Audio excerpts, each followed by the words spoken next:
Tuloy po tayo sa mga balita. Pinuri ng Consumer Group ang online portal na inilunsad kamakailan ng Trade and Industry Department o DTI para dito sila humingi ng tulong kapag kayo'y naging biktima ng online scamming.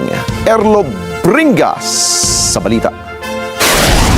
Inilunsad ng Department of Trade and Industry ang isang online portal para sa mga reklamo ng consumer, isang hakbang na tinawag na positibo ng ilang consumer group. Ngunit aminadong medyo nahuli na. Ayon kay Tracy Cabrera, ang Secretary General ng Filipino for Consumer for Reform o PhilCor, bagamat magandang development ng portal, lang umiiral ang mga issue ng online scam at pyramiding na dapat daw sana inaagapan na. Well, it's a good move. Maganda yung ginawa nila. Yun nga lang kailangan na, siguro recommendation is to make it more simple.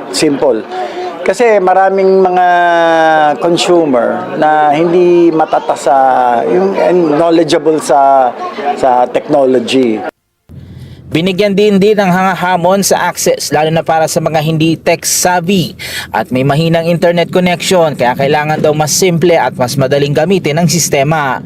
Pinayuhan naman ng mga consumer na maging mapanuri at basahin mabuti ang mga alok online para makaiwas sa panluloko. Iginit din ang kahalagaan ng kooperasyon ng publiko at pamahalaan para mapalakas ang proteksyon ng mga consumer. Maging practical lang tayo, maging intelihente tayong consumer.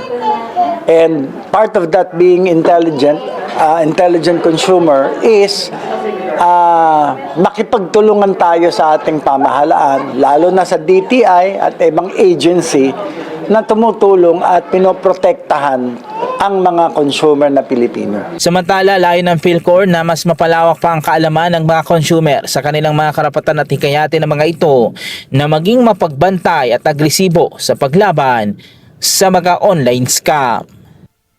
Dapat ilaban natin yung ating karapatan.